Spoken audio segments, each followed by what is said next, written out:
Salam əziz dostlar, dəyərli izləyicilər, hamınızı xoş gördük. Bugün Qətərin paytaxtı Doha şəhərindən sizləri salamlayıram.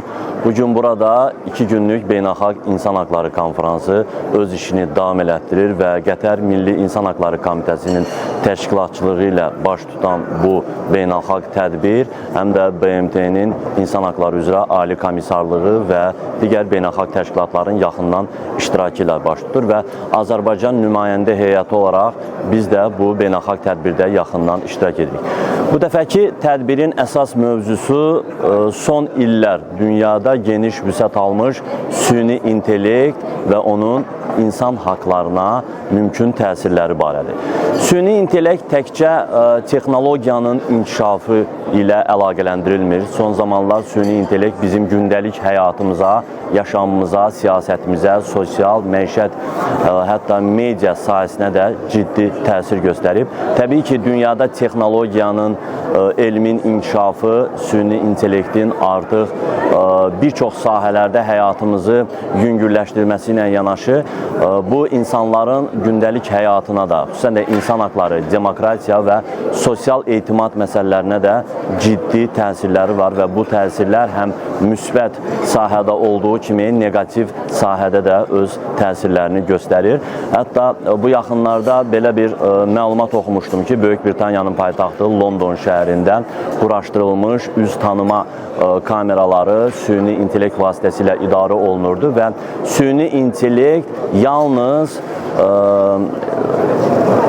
Britaniya vətəndaşlarını deyil, bütün gələn turistlər üzərində də həmin o alqoritmləri işə salmışdı və xırda bir texniki səhv ucbatından ancaq və ancaq etnik azlıqlara məxsus insanların üzərində səhv məlumat toplayaraq yanlış bir məlumat bazası formalaşdırmışdı ki, burada insanların azadlığını, insan haqlarını ciddi şəkildə məhdudlaşdıran bir negativ, arzu olunmaz bir hadisədir. Digər tərəfdən süni intellekt Cənubi Afrikada tətbiq olunmuşdu və orada Afrikada hansı bölgələrdə uşaq qidasının çatışmadığını bildirən ortaya bir məlumat, zəruri bir məlumat ortaya çıxarmışdı ki, bu da süni intellektin faydalarını gətirib ortaya qoydu. Bu baxımdan süni intellekt bizim üçün çox əhəmiyyətlidir, amma onun insan haqlarına, demokratiyaya, söz və ifadə azadlığına mümkün negativ təsirlərini bugün Dohada keçirilən beynəlxalq konferansda müzakirə edirik. Süni intellekt texnologiyanın inkişafı deməkdir. Artıq yeni nəsil texnologiyaların tətbiq edilməsi deməkdir. Süni intellekt insanların, bizlərin həyatının yüngülləşdirilməsi deməkdir.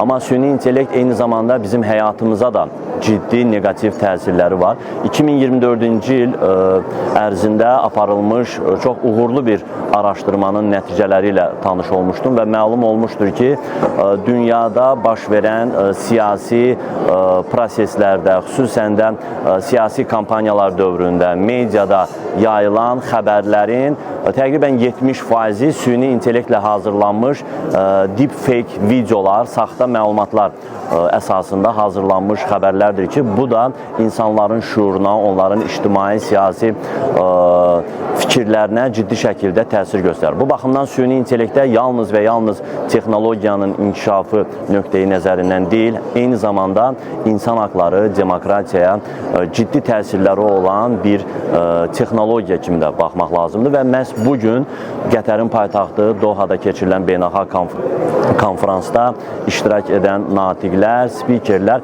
məhz bu məsələyə diqqət çəkdilər. Süni intellektin inkişafının bəşəriyyətin inkişafı olaraq görülməsi ilə yanaşı, eyni zamanda insan haqlarının, demokratiyanın məhdudlaşdırılması, fikir və düşüncə azadlığının məhdudlaşdırılması prizmasından baxdılar və biz də bir insan haqları müdafiəçisi olaraq, hüquq müdafiəçisi olaraq bugünkü konferansdan çıxış edirik, fikirlərimizi bölüşürük, süni intellektin faydaları ilə yanaşı, onun insan həyatına risk və təhlükələrini də müzakirə edirik. Azərbaycan nümayəndə heyəti geniş tərkibdə bugünkü tədbirdə təmsil olunur. Elnur, Azərbaycan Respublikasının İnsan Haqları üzrə müvəkkili Ombudsman Səbinə xanım Əliyevə, daha sonra Sosial Araşdırmalar Mərkəzinin rəhbəri millət vəkili Zahid Oruc, Azərbaycan Vətəndaş Cəmiyyətinin mediasının aparıcı nümayəndələri, media kapitanları bugünkü tədbirdə iştirak edirlər.